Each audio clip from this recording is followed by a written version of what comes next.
This is Narasimha Rao. Last క్లాస్లో మనము already multiplication ఎంత సింపుల్గా చేయొచ్చు అనేది ఒక కేసులో చూసాము.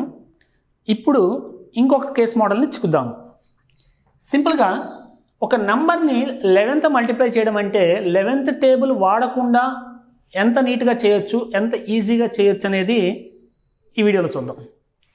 సి మల్టిప్లైయింగ్ ఏ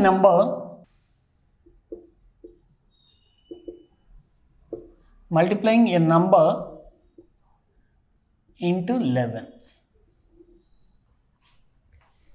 ఎంత బ్యూటిఫుల్ అంటే 11th టేబుల్ రాకపోయినా మనం మల్టిప్లికేషన్స్ చేసేయచ్చు. ఎగ్జాంపుల్ తీసుకొని చూద్దాం. సింపుల్ ఎగ్జాంపుల్ తీసుకుంటాను, అది చిన్న నెంబర్లోనే తీసుకుంటాను నేను. 232 into 11. జనరల్గా మనం ఎలా మల్టిప్లై చేస్తాము? 11 2s are 22, 11 3s are 33 plus 2 35, 11 2s are 22 plus 3 25 అనేస్తాం. ఇదంతా లేకుండా సింపుల్గా ఎలా చేయొచ్చు? సేమ్ మల్టిప్లికేషన్ తీసుకుంటున్నాను. ఇప్పుడు వేదగణిత పద్ధతిలో ఎంత బ్యూటిఫుల్గా చేయొచ్చో చూద్దాం. చూడండి ఒక్కసారి జాగ్రత్తగా, నేనేం చేయట్లేదు, రైట్ సైడ్ నుంచి సింపుల్గా ఇక్కడ ఉన్న 2 యాజ్ ఇట్ ఈజ్గా రాసేస్తున్నాను. ఫస్ట్ డిజిట్ ఏం మార్చలేదు. మరి నెక్స్ట్ ఏం చేయబోతున్నాను? నెక్స్ట్ డిజిట్కి యాడ్ చేస్తున్నా. ఈ 2 + 3, ఈ 2ని 3ని యాడ్ చేస్తున్నాను. 2 + 3 ఎంత వస్తుంది మనకి? 5. నెక్స్ట్ సేమ్ ప్రొసీజర్, 3ని 2కి యాడ్ చేస్తున్నాను. 3 + 2 ఎంత వస్తుంది? 5. నెక్స్ట్ ఆ రిమైనింగ్ డిజిట్ ఏదైతే ఉందో దాన్ని యాజ్ ఇట్ ఈజ్గా మళ్ళీ రాస్తున్నాను. చూడండి, ఒక నెంబర్ని 11th మల్టిప్లై చేయడం అంటే అసలు మల్టిప్లికేషన్ టేబుల్స్ రాకపోయినా ఎంత బ్యూటిఫుల్గా చేయొచ్చు అనేది ఇక్కడ మనం చూడగలుగుతాం. ఇంకొక ఎగ్జాంపుల్ తీసుకొని చేద్దాం. 3 2 4 5 3 4 5 into 11. కొంచెం పెద్దదే తీసుకుందాం. ఎందుకో చూడండి, ఇలా మల్టిప్లై చేసుకుంటూ చేయాలంటే ఇంత పెద్ద నెంబర్ని వామ్మో అనుకోవాలి. కానీ ఇంత సింపుల్ ఎడిషన్లో చేస్తే ఎంత పెద్దదైనా సింపులే. చూద్దాం ఒకసారి. సేమ్ ప్రొసీజర్, ఇక్కడున్న 5 యాజ్ ఇట్ ఈజ్గా రాసేస్తున్నాము. నెక్స్ట్ 5 + 4 యాడ్ చేసినట్లయితే ఎంత వస్తుంది మనకి? 9 వస్తుంది. ఈ 4ని 3కి యాడ్ చేస్తున్నాను. 4 + 3 7. ఈ 3ని 5కి యాడ్ చేస్తున్నాను. 3 + 5 8. ఈ 5ని 4కి యాడ్ చేస్తున్నాను. 5 + 4 9. ఈ 4ని 2కి యాడ్ చేస్తున్నాను. 4 + 2 6. ఈ 2ని 3కి యాడ్ చేస్తే 5. అయిపోయిందా? లేదు, లాస్ట్ డిజిట్ని కూడా రాయాలి. ఇప్పుడే నీ మల్టిప్లికేషన్ కంప్లీట్ అయిపోయినట్టు. చూడండి ఎంత బ్యూటిఫుల్గా, ఇంత సింపుల్గా మల్టిప్లికేషన్ విత్ 11 ఎంత బాగా నేర్చుకోవచ్చా. సో ఈ ప్రాసెస్లో మనము ఇంకొక 2 నెంబర్లు చూద్దాము, కొంచెం ప్రాక్టీస్ అవ్వడం కోసం. సో ఇంకో ఎగ్జాంపుల్ తీసుకుందాము. సో ఇంకో ఎగ్జాంపుల్ చూద్దాం. ఇప్పుడు చూడండి, 3 5 7 3 2 3 into 11. ఈ నెంబర్ తీసుకోవడంలోనే ఒక రీజన్ ఉందండి. అదేంటనేది ఇది చేసేటప్పుడు మీకు వస్తుంది చూడండి. ఎందుకంటే మనం చేసేటప్పుడు డిఫరెంట్ కేసెస్ మనకి తగులుతూ ఉంటాయి మ్యాథమెటిక్స్లో. ఆ కేసెస్ ఎలా ఉంటాయనేది కూడా మీకు ఇందులో చూపించబోతున్నాను. చూడండి, జస్ట్ మనం ఫస్ట్ ప్రిన్సిపల్ ప్రకారం ఏం రాయాలి? ఫస్ట్ యాజ్ ఇట్ ఈజ్గా 3 రాసేసాము. నెక్స్ట్ 3 + 2 యాడ్ చేసేస్తే ఎంత వస్తుంది అనుకున్నాము? 5. నెక్స్ట్ ఏం చేయాలని చెప్పాను? ఈ 2ని ఈ 3కి యాడ్ చేయాలని చెప్పాను. 2 + 3 5. జాగ్రత్త చూడండి ఇప్పుడు ఏం జరగబోతుందో. 3ని 7కి యాడ్ చేస్తున్నాను. 3 + 7 10. 10 డైరెక్ట్ రాయమండి. ఇది చూడండి ఒక్కసారి.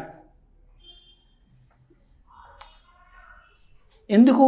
మనం సింగిల్ డిజిట్ వస్తే డైరెక్ట్ రాసాము, డబల్ డిజిట్ వచ్చింది. అటువంటిప్పుడు డైరెక్ట్ రాయడానికి వీలు లేదు. ఏం జరుగుతుందో చూద్దాము.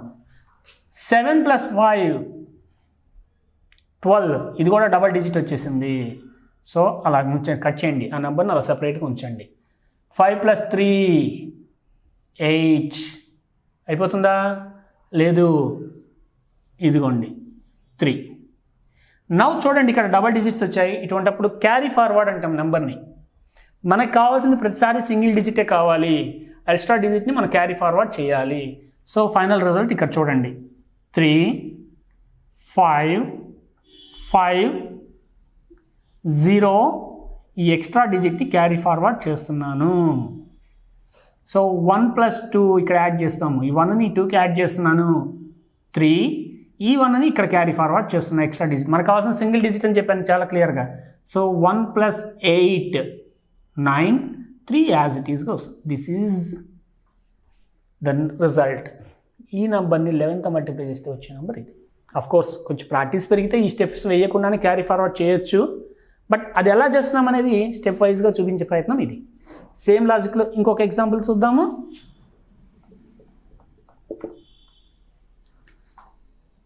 చూడండి, ఇప్పుడు బాగానే అలవాటైంది కాబట్టి ఇంకా హ్యాపీగా చేసేస్తారు మీరు. ఇంకేం ఆలోచించాల్సిన పని లేదు. ఎటువంటి నెంబర్లు వచ్చినా సరే, అది ఎంత పెద్ద నెంబర్ అయినా సరే 11th మల్టిప్లై చేయడం అనేది ఇప్పుడు చిటికలో చేసేస్తారు. సో అదేంటో చూద్దాం, ఆ చిటికలో చేయడం ఎలానో. 4 + 2 6, 2 + 3 5, 3 + 6 9, 6 + 7. చెప్పాను డబల్ డిజిట్ వస్తే కట్ చేయండి క్లియర్గా కోసం, క్లారిటీ కోసం. 7 + 8 15, 8 + 2 10, 2 + 7 9. చెప్పాను కదండి, ఈ 7 యాజ్ ఇట్ ఈజ్గా రావాల్సిందే. నౌ 4 యాజ్ ఇట్ ఈజ్గా రాసేస్తున్నాము, 6 యాజ్ ఇట్ ఈజ్గా రాస్తున్నాను, 5 యాజ్ ఇట్ ఈజ్గా రాస్తున్నాను, 9 కూడా యాజ్ ఇట్ ఈజ్గా రాస్తున్నాను. ఈ 3ని యాజ్ ఇట్ ఈజ్గా రాస్తున్నాను. ఇందానే చెప్పా సింగిల్ డిజిట్స్లోనే రావాలి మనకి. డబల్ డిజిట్ వచ్చినప్పుడు ఎక్స్ట్రా డిజిట్ ఏమవుతుంది, 10th ప్లేస్లో ఉన్న డిజిట్ క్యారీ ఫార్వర్డ్ అవుతుంది, క్యారీ అవుతుంది. చూడండి, 1ని 5కి యాడ్ చేస్తున్నాను, 6. ఈ 1ని 0కి యాడ్ చేస్తున్నాను, 1. ఈ 1ని 9కి యాడ్ చేస్తున్నాను, 1 + 9 10. బట్ సింగిల్ డిజిటే మనకు కావాల్సిందని చెప్పా. 1 ఇక్కడ రాసేసి ఇక్కడ 0 పెట్టేసా. 7 + 1 8. This is the result. చూడండి, ఎక్కడ నేను మల్టిప్లికేషన్ అనే పదమే వాడలేదు, ఇక్కడ మల్టిప్లికేషనే చేయలేదు, కానీ మల్టిప్లికేషన్ కంప్లీట్ అయిపోయింది. కాబట్టి హ్యాపీగా మీరు చెక్ చేసుకోవచ్చు క్యాలిక్యులేటర్లు యూజ్ చేసి.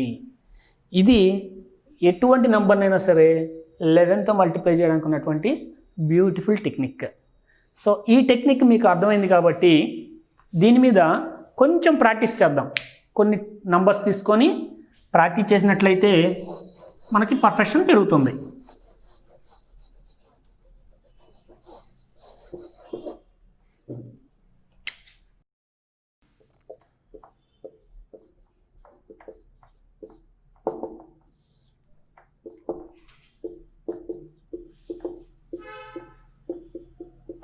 చిన్న నెంబర్స్ అసలు ఇవ్వట్లేదండి, డైరెక్ట్ పెద్ద నెంబర్లు వేస్తున్నాను ప్రాక్టీస్కి. సో ఆలోచించాల్సిన అవసరమే లేదు. సార్ ఇంత పెద్ద నెంబర్లా అని మాత్రం ఆలోచించద్దు, హ్యాపీగా ప్రాక్టీస్ చేసేయండి. అవసరమైతే క్యాలిక్యులేటర్తో చెక్ చేయండి డౌట్ ఉంటే.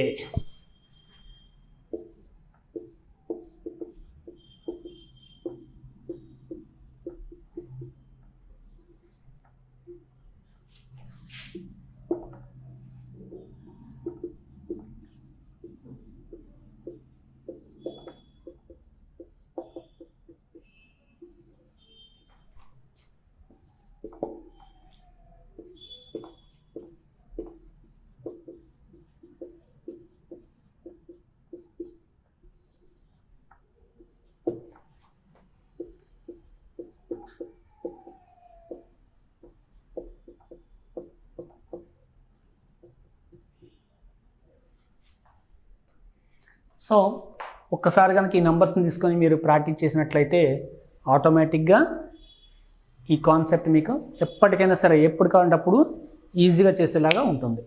Thank you. మరొక వీడియోతో మరొక కాన్సెప్ట్తో మళ్ళీ కలుద్దాం.